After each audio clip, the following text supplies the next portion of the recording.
Совместном заседании Комитета Российского союза промышленных предпринимателей по корпоративной социальной ответственности и демографической политике, также Московской международной школы бизнеса МИРБИС и Российско-американского делового сотрудничества. Участие в нашем заседании мы пригласили ведущих мировых экспертов в области корпоративной и социальной ответственности.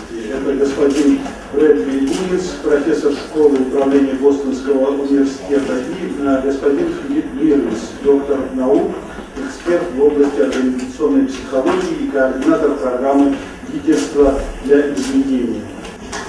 Хотел бы начать с представления организаторов этого круглого стола, прежде всего Давида Михайловича Кабашвили, руководитель комитета корпоративной социальной ответственности и демографической политики Российского промышленного предприятия, член бюро управления РОСТ.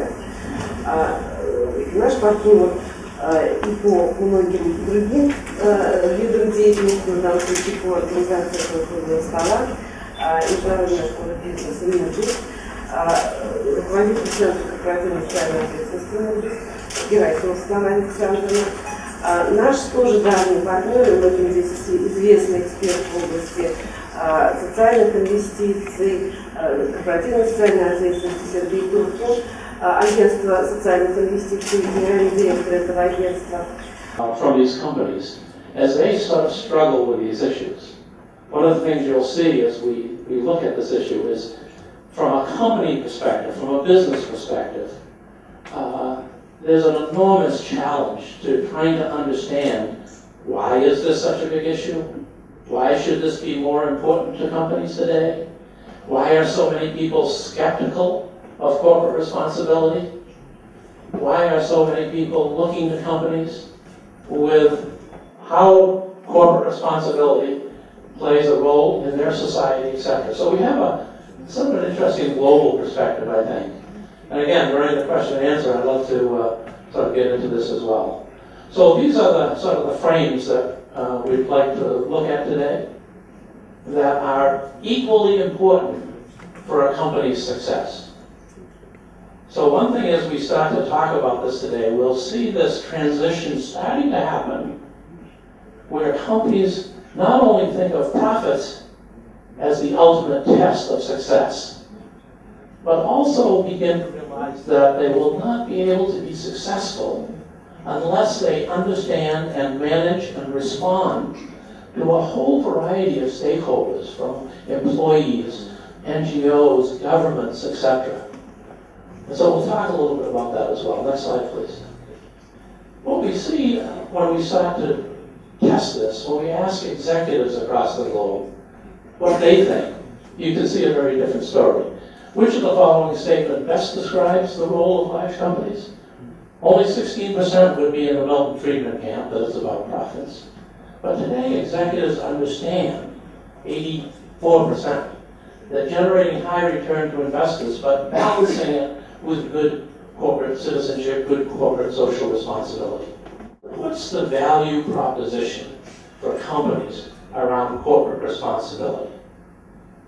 If a company cannot answer, what's the value, what's the return to the company, not just in profits, but we can't begin to answer that, then we really haven't integrated corporate responsibility. We haven't really seen it as a strategic issue in today's world. Ask this question of CEOs, of people running corporate responsibility, and of financial analysts. And we we came out with a study of how virtue creates value for business and society. A very interesting study, and again, if we have a little more time, we'll get into some of the details of that. But basically, the notion that companies are now beginning to recognize that issues like reputation, issues like employee engagement are equally important for the sustainability of their companies. And all this is coming under a notion of corporate responsibility that's changing as we go along. Next slide, please. We have so many examples now where companies have begun to look at this in different ways. Last year I was in India, very interesting, and was visiting a company that makes toothbrushes. And I said, you must have a lot of competition from China. They said, well, we used to, but once the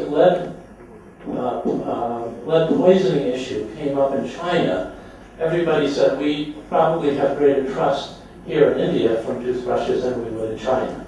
So all of the quality of products and services begins to make a big difference as well. Asking people from 26 countries across the globe, what do you expect of companies? What is your sense of their responsibility? And notice the top dark blue ones, so ones you'd probably expect most of the time. It has 100,000 entries from people complaining about Walmart, including thousands of comments from employees. Imagine that as your public relations strategy.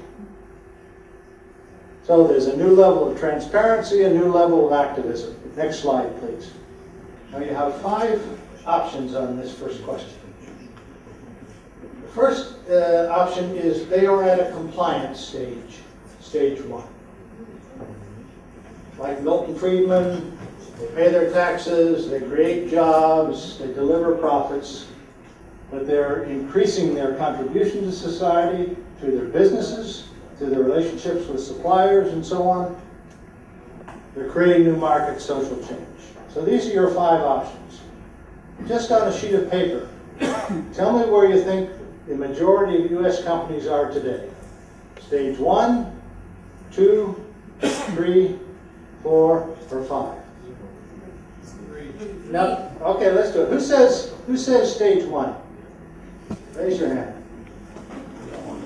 Okay. Who says stage 2?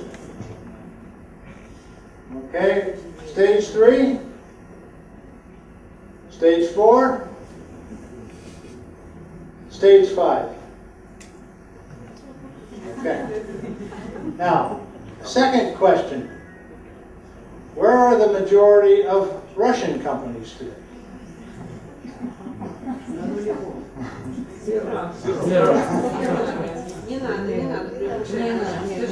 There's a 5 back there, yeah. 2, 1, 3, 2, okay.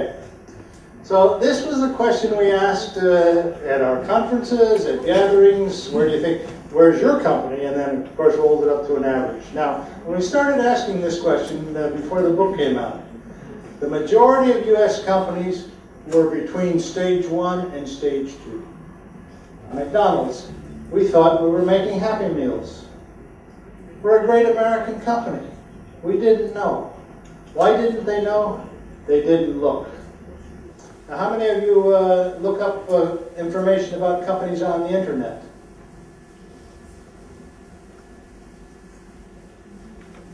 Take a look sometime at your company.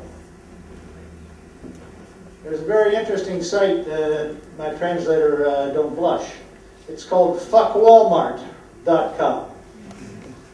It has 100,000 entries from people complaining about Walmart, including thousands of comments from employees. Imagine that as your public relations strategy. So there's a new level of transparency, a new level of activism. When Novo Nordisk does it, when J&J does it, it's brilliant. When Coca-Cola does it, it's bullshit. But fundamentally, people are saying, change the way you do business. General Electric has changed the way it does business. Here's Jeff Immelt. Success in tomorrow's markets means working with stakeholders to understand, predict, and shape our future environment. Now, GE is a great company. They also have had some problems over the years, including a great CEO dumping PCBs in the Hudson River when he was in charge of the chemical business, Jack Welch. The Environmental Protection Agency said to Jack, who's making billions of dollars for GE, "Can you help us clean up the river? It's going to cost $100 million. Now that sounds like a lot of money. That's a rounding error in GE's balance sheet. What was Jack Welch's reply? "We followed the law. It's not our job to clean it up." Well, some of the shareholders cheered. And then came out, well, the bureaucrats and pinheads in the government aren't going to tell us what to do. Oh! Jeff Immelt takes over, says, "Pay the fine. Our employees on the Hudson River have to deal with picketers every day. They're not comfortable sending their children to school. They feel ashamed of GE. Pay the fine." Risk and opportunity. You can see there's sets of risks for society and for business. Whether it's climate change, youth unemployment, digital divide. These are areas where there's a good partnership now. Not a great partnership in climate change for sure. Government, businesses, and NGOs working together. Инициаторами вообще корпоративной ответственности, принципов соблюдения принципов социальной ответственности были компании, вы знаете, это МТС компания, Билайн, моя компания Вильдан, когда-то тоже была в цели вообще числе лидеров, которая соблюдала и держалась этих принципов, и это дало возможность вообще оценить компанию в таких коэффициентах, по которым она была продана. Это, в общем-то, случай неординарный. Хотя нас очень мало. В чем заключается проблема российского бизнеса и российского бизнес-сообщества? Проблема заключается в том, что мы понимаем одну простую вещь. Бизнес занимается бизнесом. Если мы с помощью наших технологий, называйте это КСО, устойчивого развития, как угодно, поможем бизнесу решить проблемы, которые стоят перед бизнесом сейчас, решили проблемы 10-го, 2-го, 30-го уровня, 1, 2, 3, 4, 5. Текущих трактовок, текущих рабочих кадров, отношения с инвесторами, получение кредитов и так далее. Этот блок мы делаем, здесь программы, связанные с управлением корпоративной социальной деятельностью и различные международные программы повышения социальной и эффективности социальных инвестиций российских компаний. I come at this from a very different direction because I work in corporate branding. And I don't really come from marketing. I'm an organization theorist, so I'm doubly weird. But I will say this, we have been studying the move from product branding to corporate branding for about 15 years now. And I work with some of the major global brands like Nissan, Lego, Novo Nordisk, Johnson & Johnson, Boeing, Sony, and Telefonica.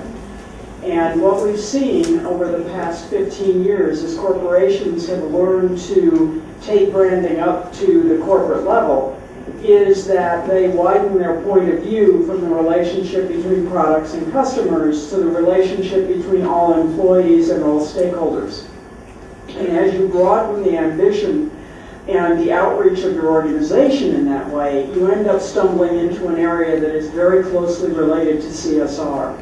The reason for that is that CSR, like branding, is about listening to your communities, listening to all the people who are engaged with you in one way or another in conducting an enterprise.